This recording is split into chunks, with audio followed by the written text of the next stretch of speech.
All right. Happy Friday, everyone. We are back with another Learning Tech Talks where, you know what, we're exploring the landscape of technology today a little bit, but not so much we will in ways that you may not expect. So more to come on that. But today I'm joined by Blake Bozarth, and I think I said that right, didn't I? It Close? was Yeah. a valiant effort, It was a Bozarth, valiant. but it was Bozarth. very valiant. Darn it. Darn it. Darn. Well, you know what? I should have asked, and as soon as I hit the countdown music, I went, shoot, I did not confirm this one, but it's fine.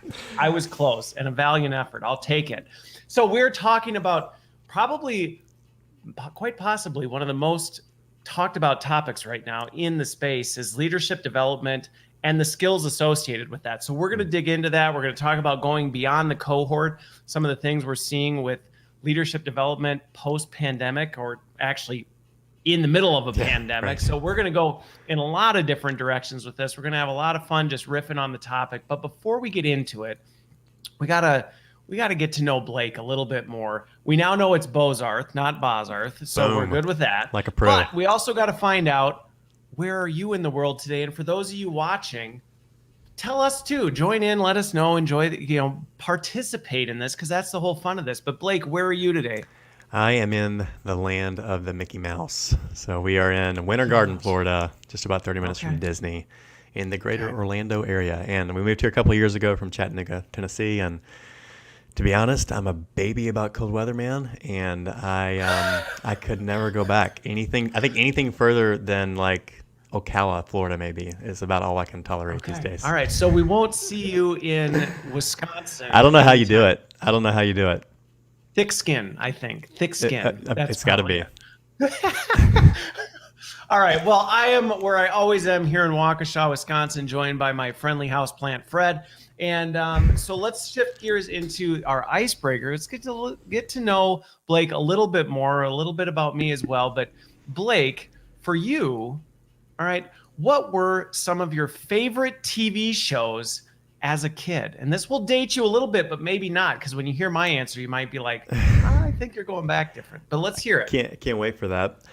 Honestly, the first thing that comes to mind is one that I've introduced my 3-year-old to now, and he wants to hear the theme song all the time now, so we play it in the car.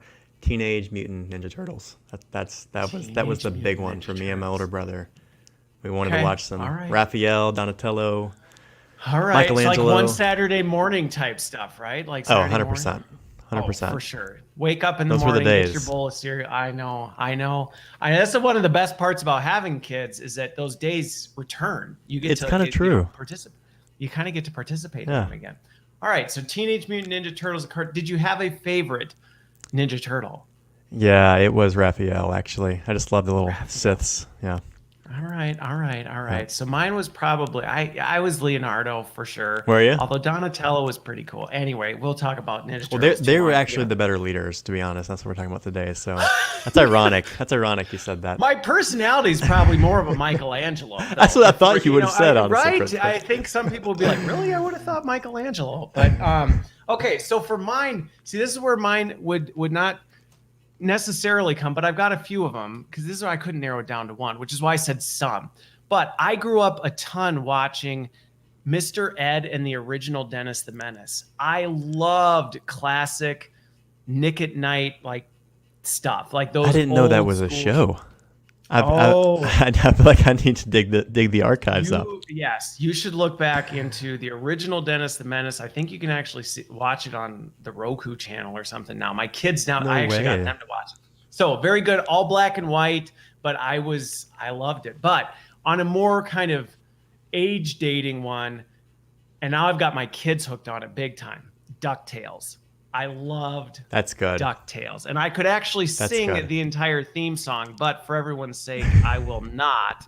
But if somebody asked me to, and maybe it was a party, I would probably sing the DuckTales theme song. So that's anyway, impressive. And like I said, kids love it. It's good. It's on the Disney Plus. Wholesome entertainment. Wholesome entertainment. I know some of the stuff out now. I'm like, no, kids, you're not watching that. Sorry, you're not allowed. All right, so let's shift gears. Let's shift gears over, because we're going to talk about leadership development, talk about this whole moving beyond the cohort, what we're seeing from a trend standpoint in this pandemic world. But before we do, Blake, is this is this an area that you've always been in? I mean, tell people a little bit about your background so they know who you are, because obviously you're the co-founder of CoThryve, or the founder of the CoThryve. So you have some space there, but how did you end up there? Yeah. Was that something you always knew you wanted to do? Yeah, so I actually grew up in one of these. It was actually a pretty robust leadership pipeline program. So I'm sure a lot of folks listening may be familiar with these. Was in a Fortune 250 company. Never necessarily saw myself in a big corporate coming out of college, but to be honest, it was was this right out of college? Right out of college. Okay, so yeah, right out of college. We're probably in the space familiar with these programs where like you're getting recruited, and then it's like, hey, do you want to come be part of this special and program? this one was about a 4 to 5 year program. So as opposed to like a lot of rotational programs are 3 to 6 months in a different rotation.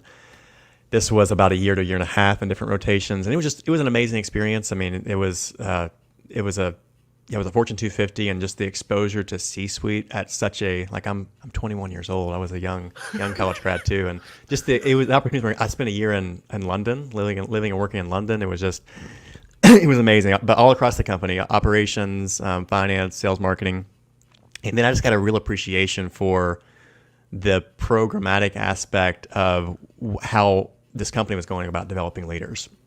Okay. And so loved my program, loved my cohort. Mine was a little bit smaller cohort when we first came in. It was around, we had 6 of us initially, and we were very tight knit.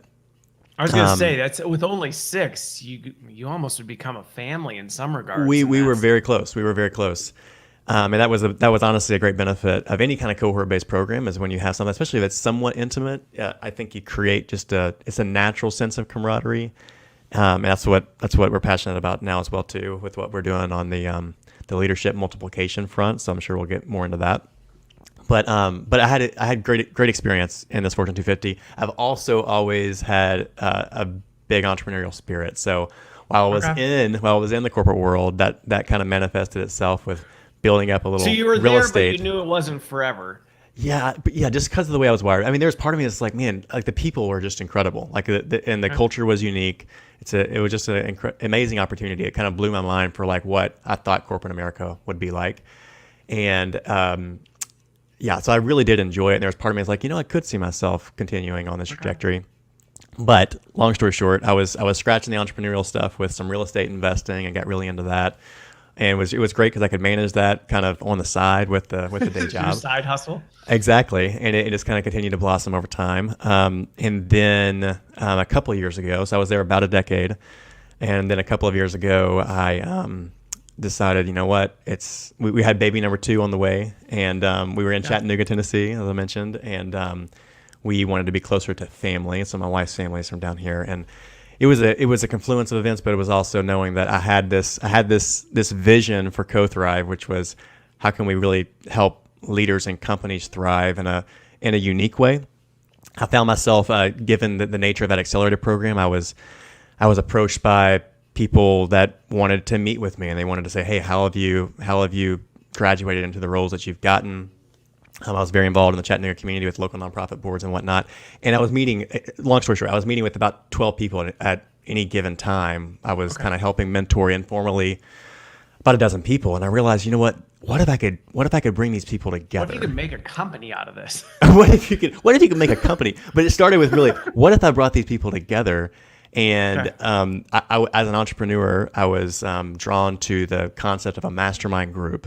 So I'm sure some in this audience are familiar with that concept, but it's a really simple concept. It's basically what happens when you intentionally bring together a group of really sharp, talented people for the express purpose of learning and growing and elevating one another. So entrepreneurs have been doing this for centuries. Ben Franklin used to have a group of inventors that he would meet with. C.S. Lewis had his group of authors and whatnot. And it was just like, like people are doing this. They're doing it with like business owners, entrepreneurs, CEO roundtables, right? And for me, it was like, wait a minute, what if companies actually approached it this way? And it wasn't just that, hey, we're going to have a cohort-based program and you're going to go through these different modules and you're going to kind of have a shared experience. But it was actually more than that. It was, you're not only going to have that, we're going to actually work on tapping into the power of the peer group.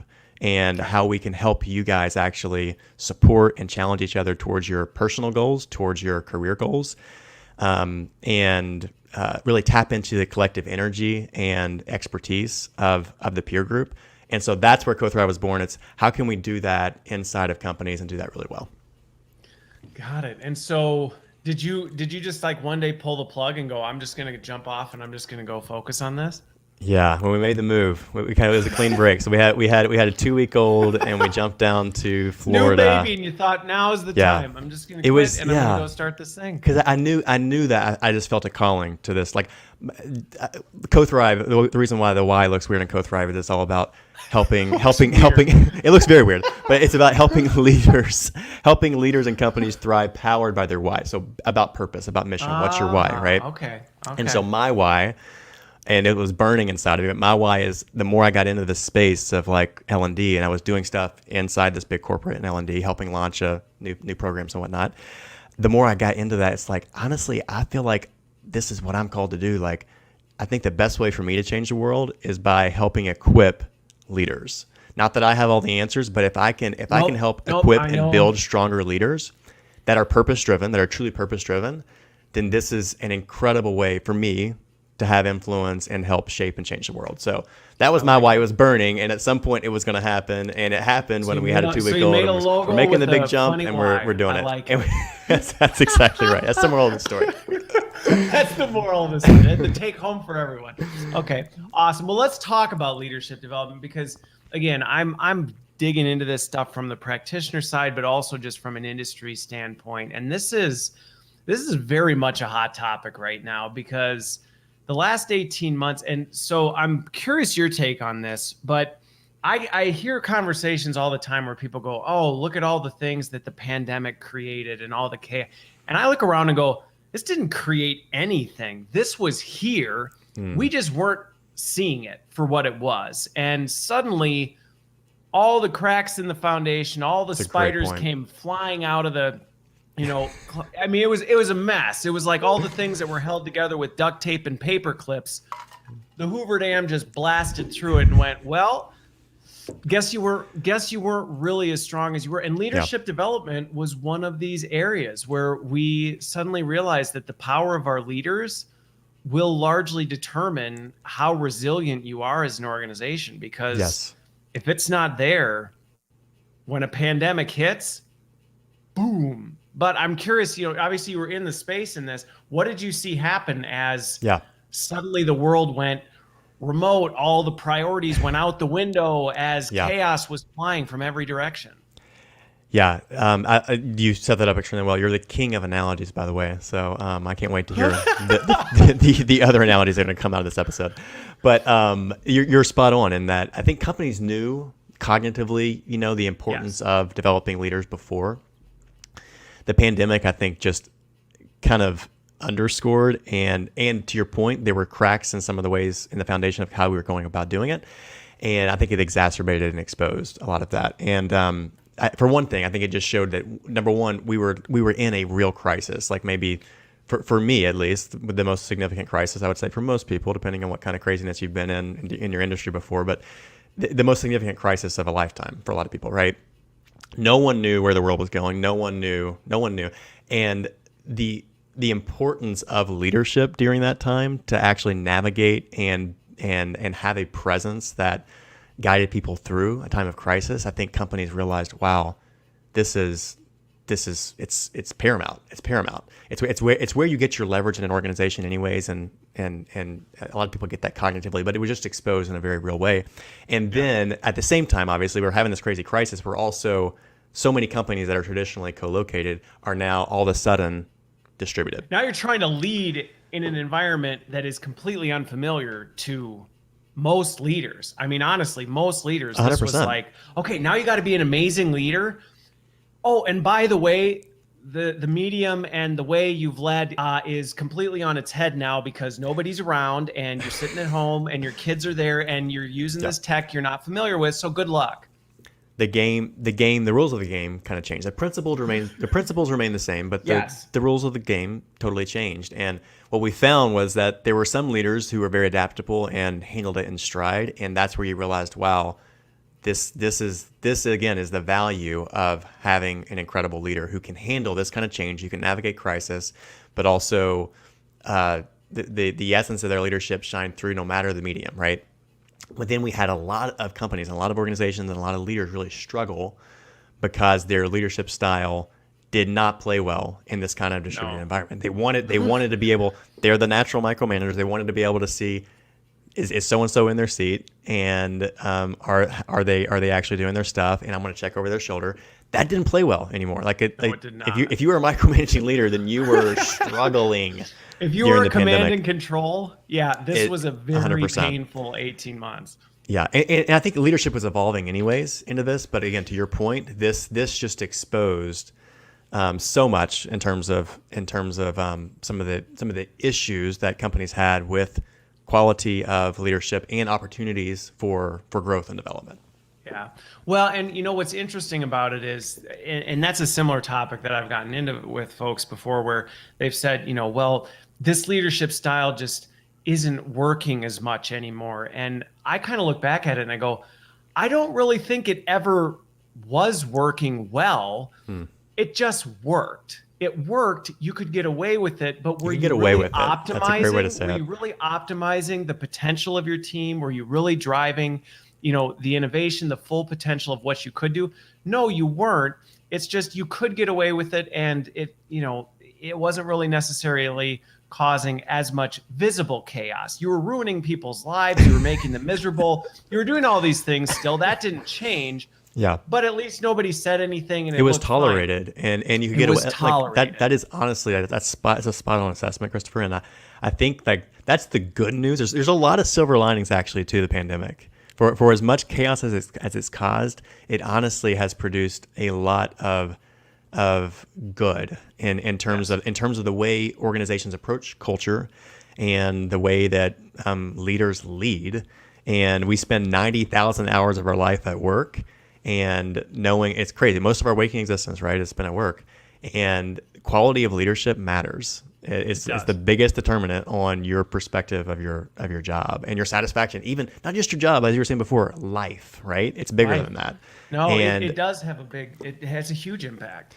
And I feel like the pandemic has kind of it's underscored the need to have really adept and skilled, truly good leaders. Yeah. Well, and I think, going back to this, because again, I kind of chuckle at it, but I just think you didn't talk to somebody 50 years ago who said, I love my micromanaging monster of a boss. It's such an effective work environment for me to go to. He yells at me and it tells me what to do and treats me like I'm not a human.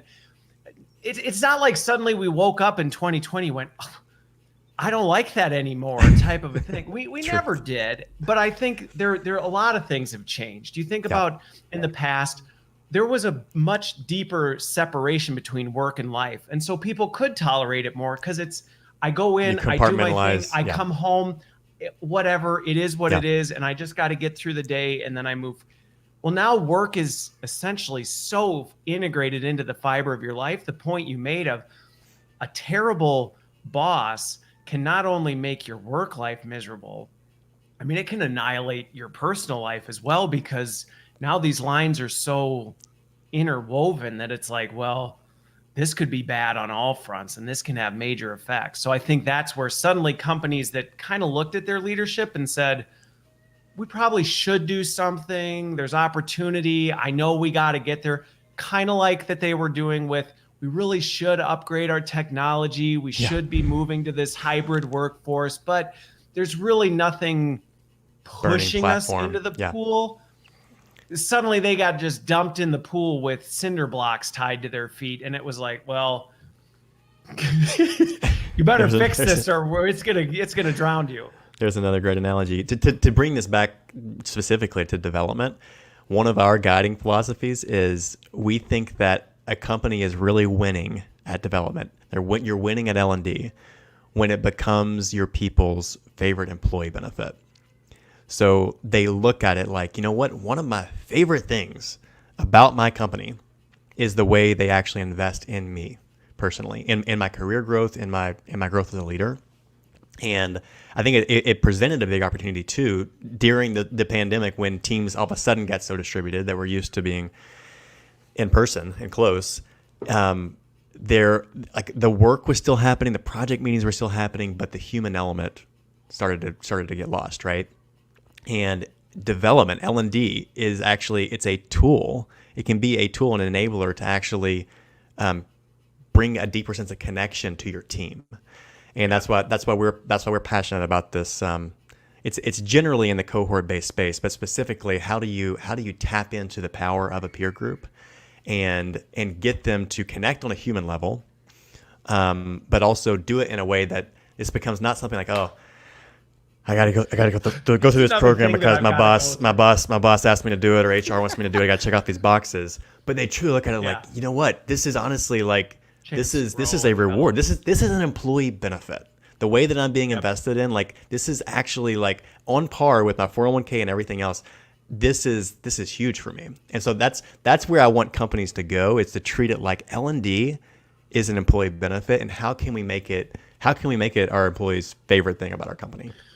Well, and what's interesting about that point, and I'm going to add another layer to that, because I think, and this is where the caution to practitioners on this space is, you can get to that point and you can lose sight of where you're going, and then you end up where we are right now, where 75% of executives question the value they're getting out of their leadership development. Touché. Where you can over-index and say, our goal is to make people excited and say, I love this, and so you're focused on NPS scores and the snacks and what lunch you bring in and whether or not people had a really fun experience, and you forget right, but is this actually making them better at being leaders? Because if it's not, at some point somebody's going to look at that and go, that's great, everybody loves it and thinks it's fantastic, but we're spending a whole lot of money on this, and what are we getting for it? And I think that's that balancing act of how do you get to where you are while at the same time delivering demonstratable value?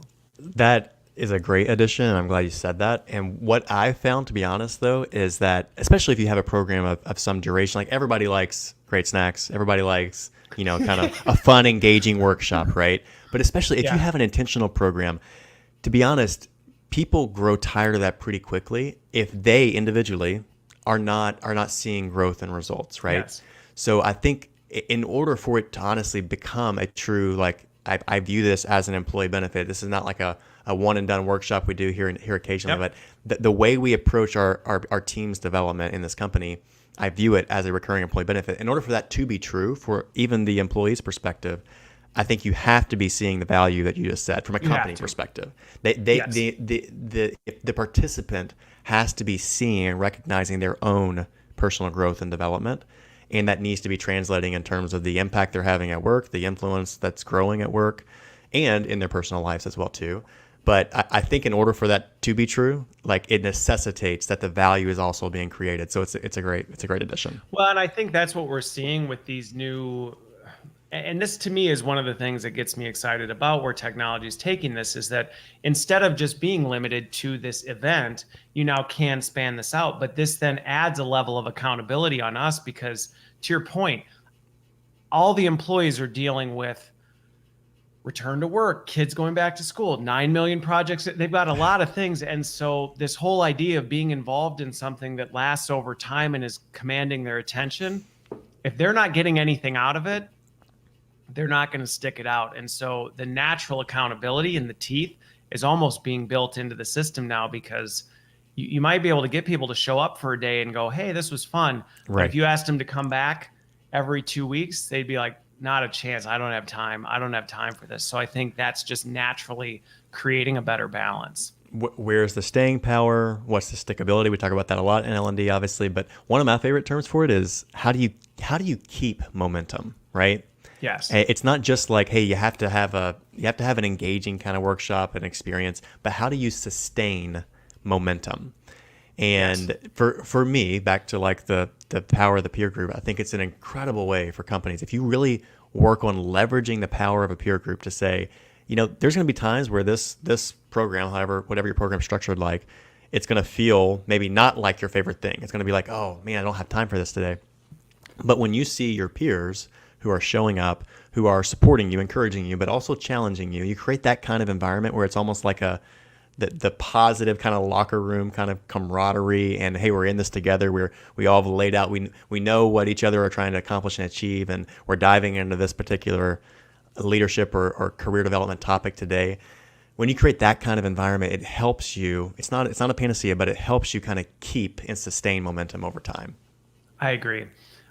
So there's two avenues I want to go down, but before I do, I'm going to answer Boss's question because hey, let's do this. So, I think, and there's two parts to this: the distinguishment between learning for development That's good. and learning for compliance. And his follow-up piece was, is there a difference? Is that the difference between training or learning? And what's interesting is I actually had a discussion about this. I think it was last week, maybe it was a week before, but I was talking about the fact that I just look at it as development. Development is this progressive, you're growing and you're developing, whether that's as a leader, whether you're developing a skill, whether you're that.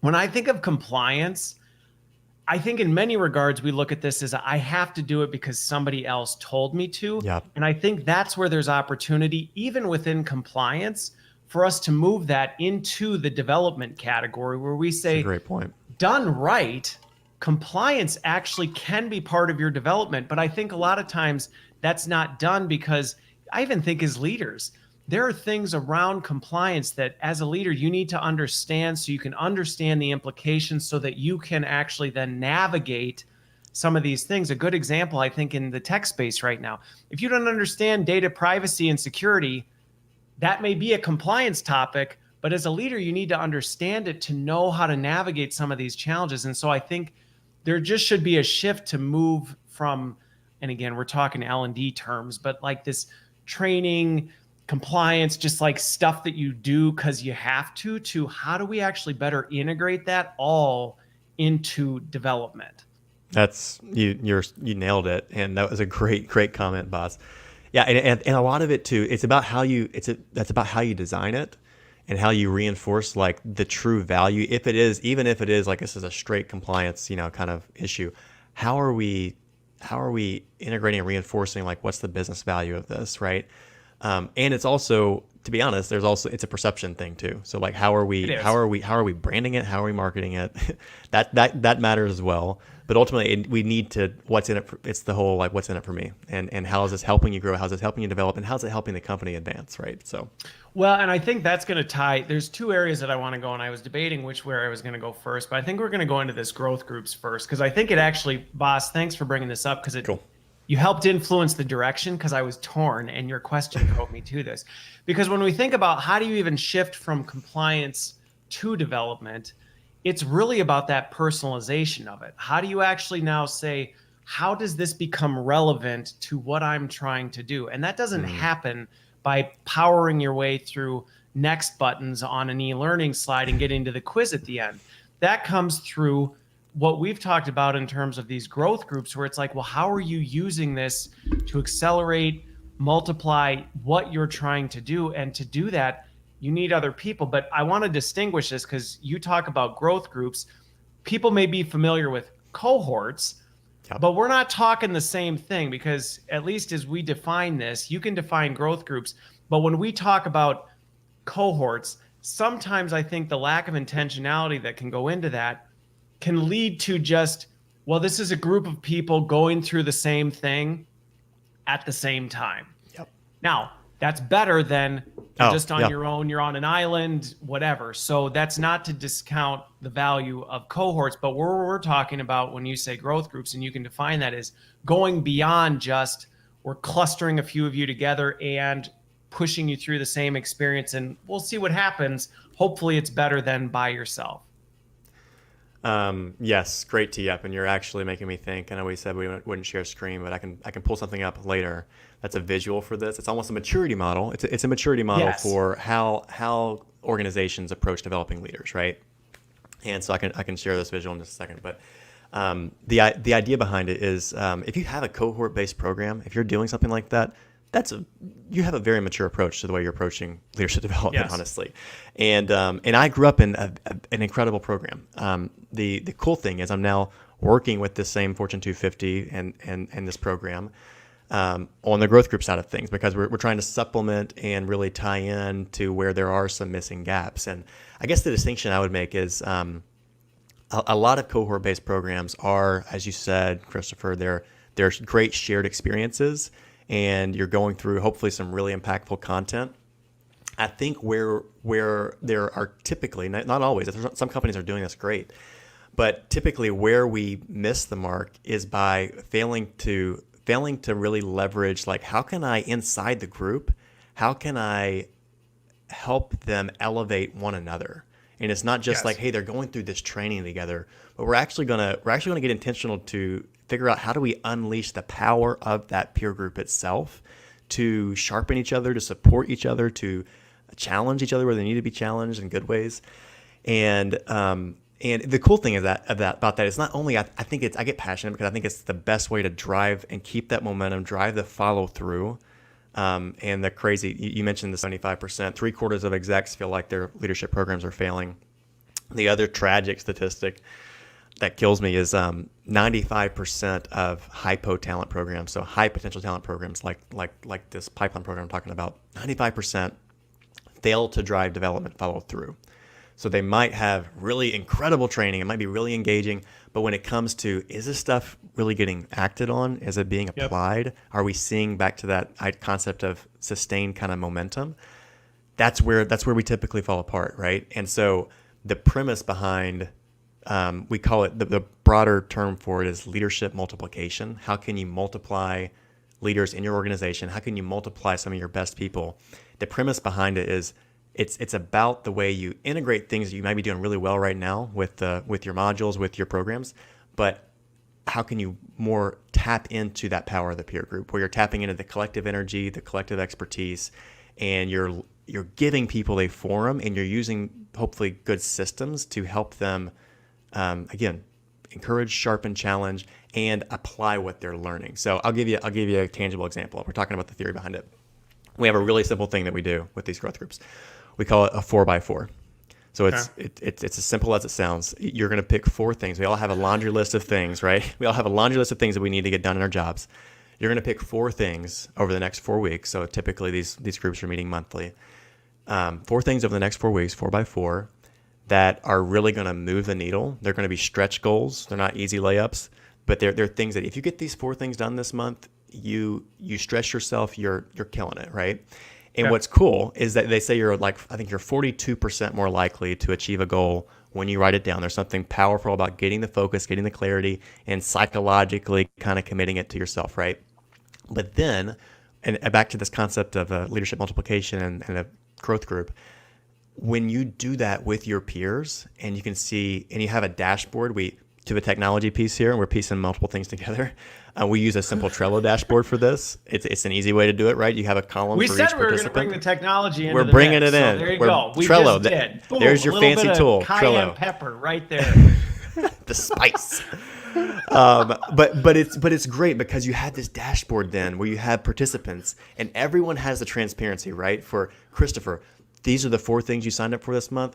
Dang, this guy's a badass. Look at what he's going after this month. That's pretty incredible. And to be honest, what we typically recommend is 3 professional goals, 3 work-related goals, right, that are really going to move the needle and grow your career, but also really add value in your role. And then 1 personal goal. So maybe you're looking to run a marathon that year and you're taking bite-sized chunks out of that. Maybe you're looking to write a book. A lot of times my personal goal, I've been doing this for a while now, my personal goal revolves around family time. I want to do at least 2 special date nights with my wife Lex this month. Okay. But it's neat because it kind of combines a human element, but ultimately it's a system that not only helps you focus on things that really are going to drive value at work and personally, but it's a way to kind of tap into that peer group to say, hey, I'm motivated. Yeah. I'm motivated by seeing someone else's goals fires me up, right? Sometimes, again, with this, sometimes people struggle to even know what could I or should I do on. They just struggle with that, and being able to see other people's things and go, you know what? Wow, if Blake's doing this, that might also relate to something I'm doing, and maybe I'm not quite there, but maybe I can do a slight iteration of that or things like that you're talking about. And I think that's a powerful piece. 100%. And it can create synergy inside a company too, when you have people that are coming from maybe different parts of the enterprise, different parts of the organization, getting exposed to what other people are doing and working on. But also, in addition to that, it's the transparency and accountability piece. Once you're on the board and you're all going after, we're a part of a growth journey together. Once you've signed up for your things, you don't want to be the one slacking, right? And so that's kind of it's an easy, simple thing. And again, this is not perfect either, but having systems, having tools that are going to drive accountability, that are going to drive the follow through. How are we applying what we're learning each month? Whatever the module is. That's where the power is. But it ultimately comes back, for me, it comes back to the community and micro community, right? And so making sure it's intimate enough where you can actually get to know each other on a personal level, and you can speak into each other. You can encourage, you can speak life, you can challenge where you need to challenge. I think it's the best way to kind of go for that momentum that we're talking about. Well, and there's two things you talked about that I want to reinforce on this, because I think this goes back to, and speaking of goals, I have writing a book on mine that I'm in the process of.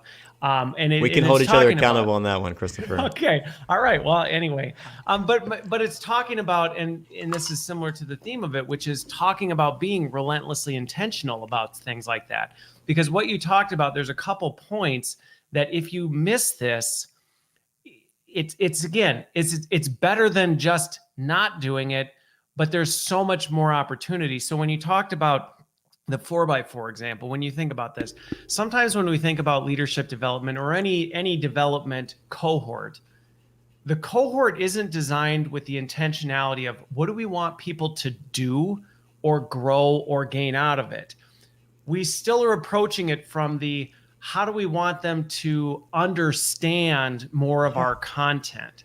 And that's the mindset that we bring to it, is let's bring this cohort together, and hopefully by keeping them together, they're going to remember more of our leadership models. They're going to remember more of this content. They're going to remember, instead of saying, I mean, that's good, but wouldn't it be better if they walked out of it and maybe they forgot the leadership model, but they were better at leading their teams, or they were better at navigating ambiguity, or they were better at navigating organizational politics. I would rather have someone come out of a leadership development cohort that can go back to their job and do those things than one that can come back and go, I remember the 7 steps of yada, yada.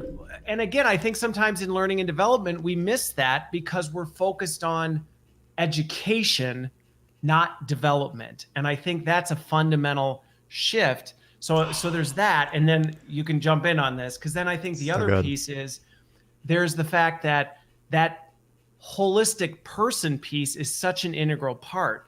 The professional and personal side of people, you can't just isolate them. So even being able to effectively hold someone accountable or effectively coach or multiply their experience, you have to actually understand who they are and what they're going through in that moment. Because if someone in your peer group is just had a child or going through a divorce or something like that, now changes the way you support and guide and enable them. Then if you're just like, okay, I know we've got these 7 steps to being a great leader, and so you're not following through on step number 2. So I'm going to just remind you, don't forget step number 2. That's a completely different shift. So I'll stop there, because otherwise I'll just keep ranting. Preach. I want you to. I just want you to keep rolling. No, it's such a fair critique, I think, and kind of on our industry, honestly, is that a lot of times we do get hung up on, like, we measure the success based on, like, our learning objectives. A lot of times are, did they understand this? Did we accomplish, like, the learning element of it? For me, I like to say I'm an absolute geek when it comes to leadership, right? I'm a student of leadership. I will be forever a student of leadership, but I geek out on the concepts, the theories, all that kind of stuff, right? To be honest, I could care less if someone else gets the concept and the theory side of it if they're not applying it, right? And so I think, like, this transition to where is the action? Where is the sustained, right? The sustained follow through. And I think that's where so much of programs end up struggling is, are you driving this in a way that's actually, you mentioned education versus true development. What I like to say is, we're not I'm not in the education business. I am in the transformation business. I want to see people actually truly. That rhymes better. I'm just saying. I want to see out, like, honestly though, like, back to my why.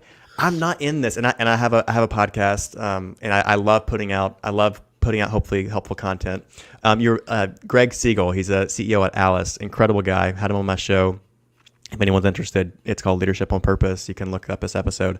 But he talked about how at this company, Alice, they're blowing up as a successful startup. They focus more on the human element, that what they call the 5 to 9 versus the 9 to 5. What's your 5 to 9, right?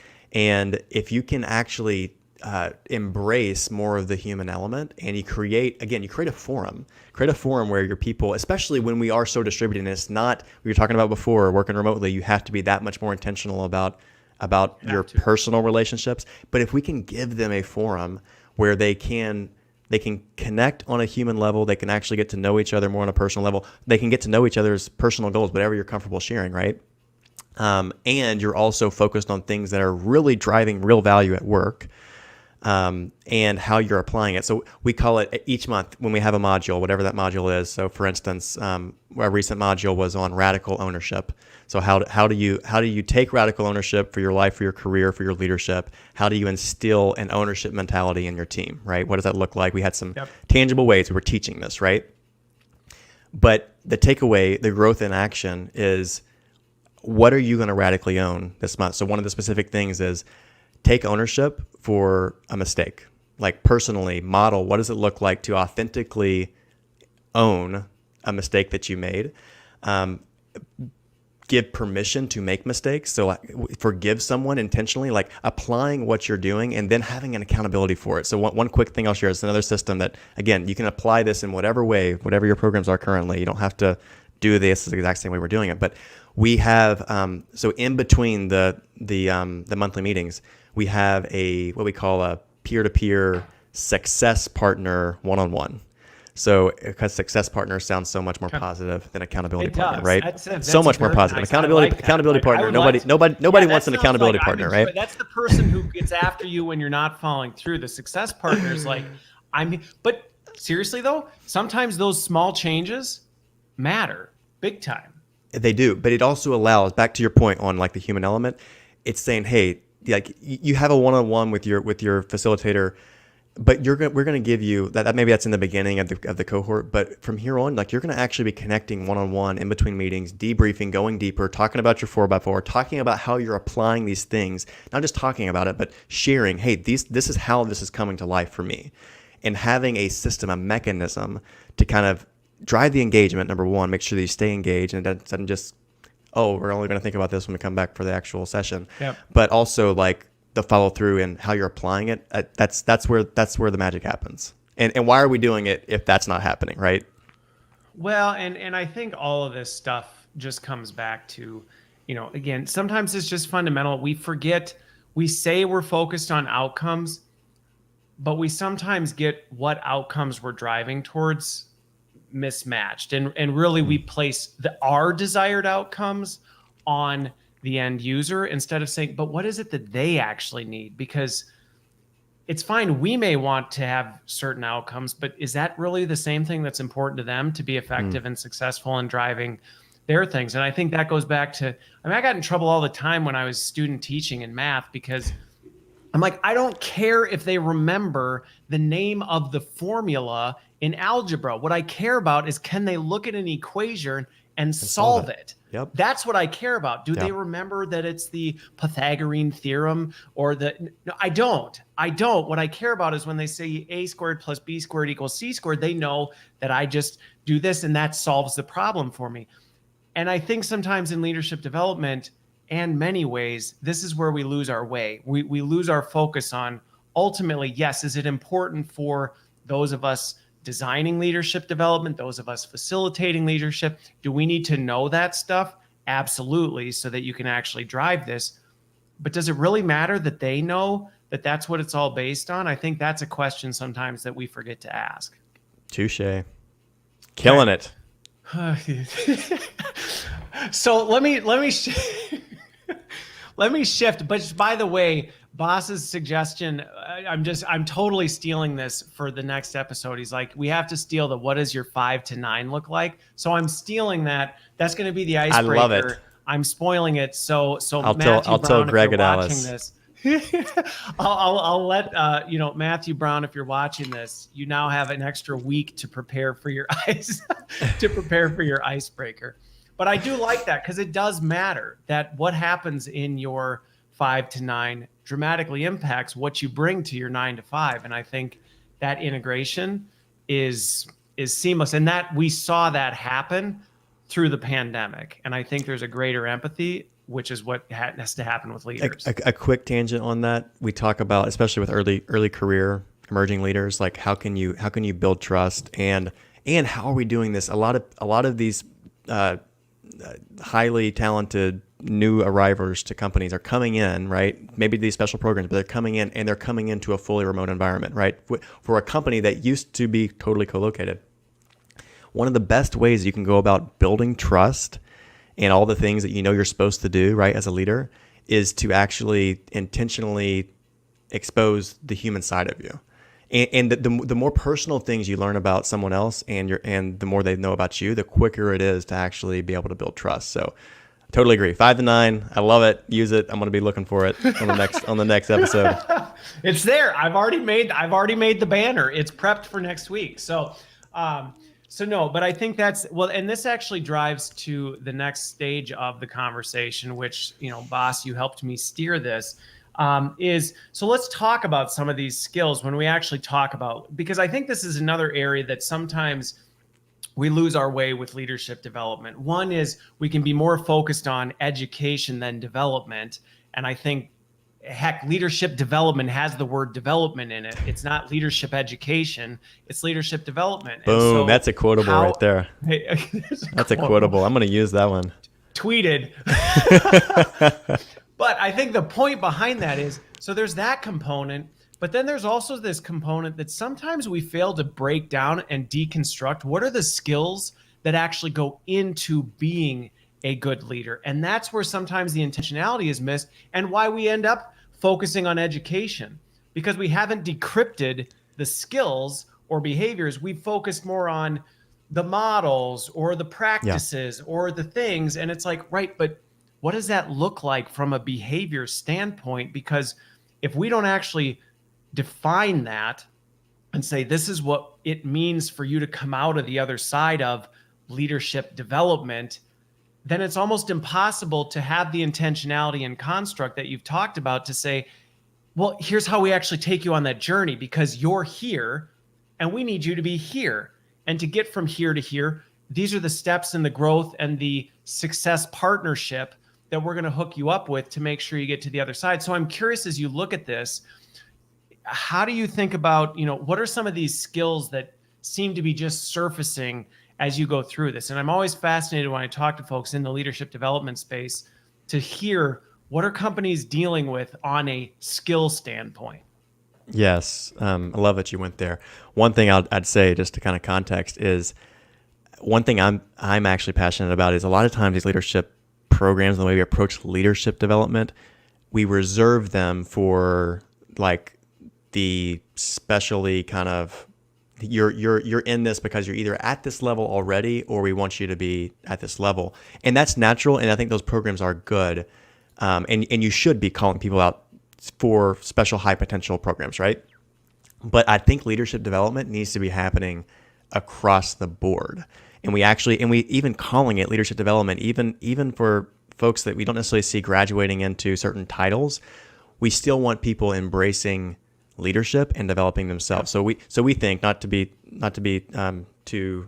go back to too much of the foundations, but we think that leadership starts with you and it's about others. So it starts with you and it's about others, right? The simplest definition of leadership is influence. So to your point, ultimately, however you want to call it in your competencies, it's how successful you are at influencing people. No matter what your title is, you can have the title, you can be a terrible leader, right? You can have no title, and you can be an extremely effective leader and you can wield a lot of influence, right? And that's what we want people to embrace. We've all seen those people in organizations where they had the influence, positional authority, yeah. but they can change the direction of the company because they're the person that they just boom, they say things and all of a sudden things shift. You're like, whose idea was that? Yep. Oh, that's this person over here. They're the entry level whatever, and you go, I don't understand. That's like you said, that's that capability.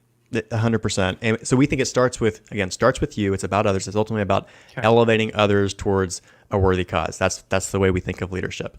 And the way we approach it. You mean it's not being in charge and yelling at people and being really good at ordering them around? As much as we can be confused.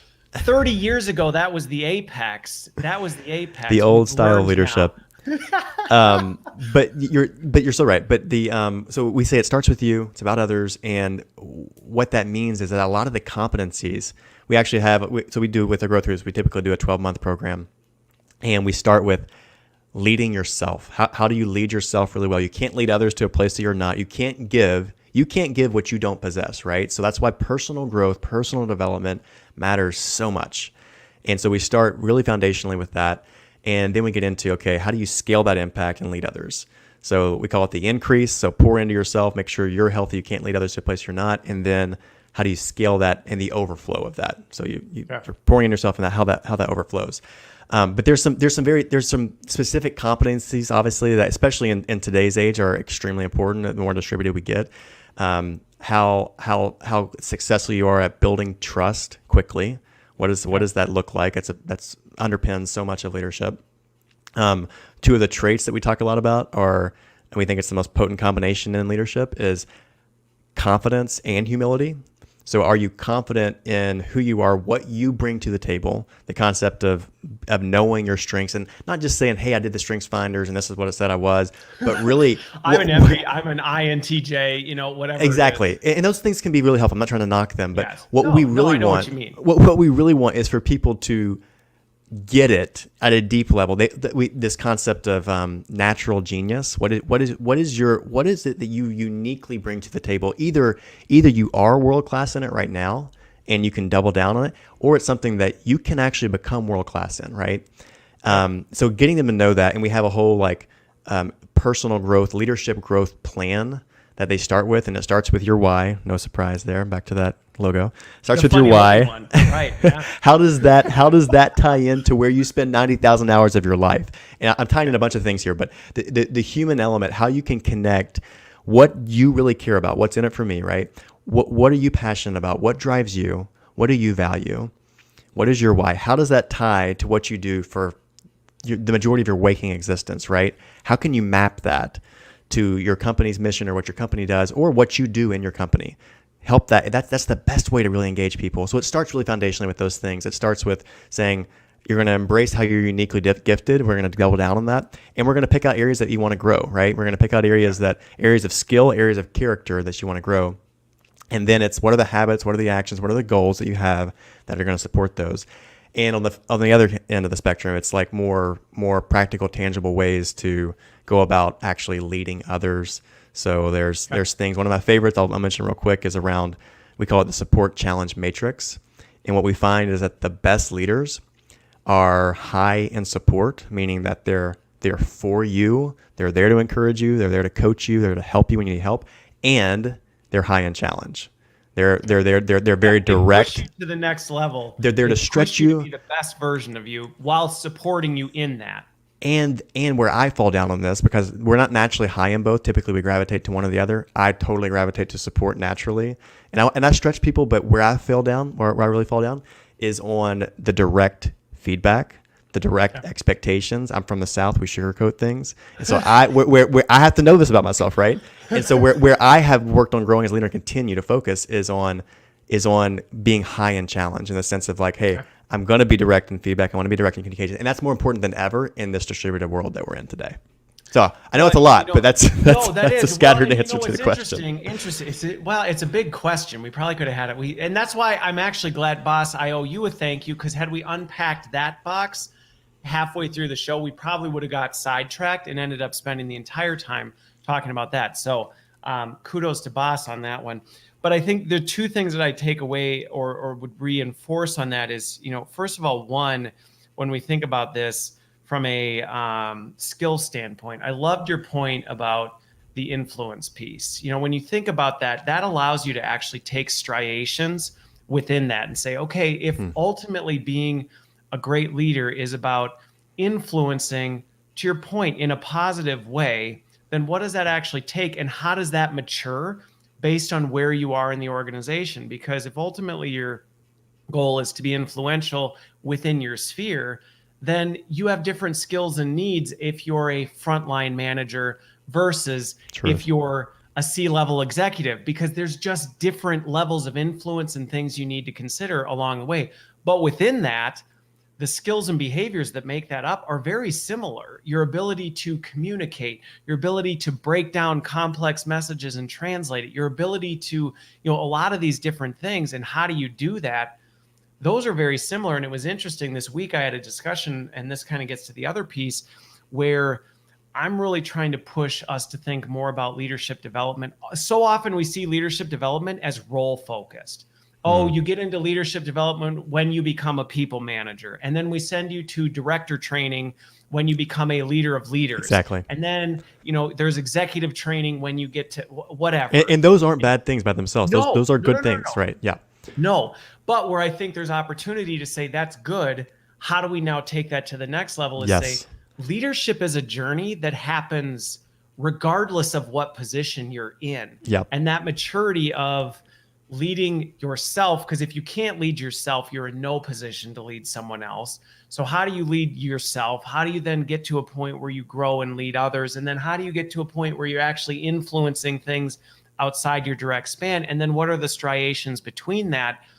That's a journey that I think can be applied across the organization. And again, that's a mindset shift, because now you have to think about leadership development less than or more than just, oh, this is only for this tier of people in the company, but instead saying, no, every single individual in this company is on a leadership journey. And they are at some point in the maturity curve that we need to now take them along from here to here so we can fully have them prepared. And then are we going to nuance by role based on what that looks like? Sure. Absolutely. Absolutely. This is where the nuance of the role specific comes in. But that underpinning leadership journey, that's universal to every employee in your organization. Amen. That's a great. I'll tie it back in real quick with this concept of leadership multiplication.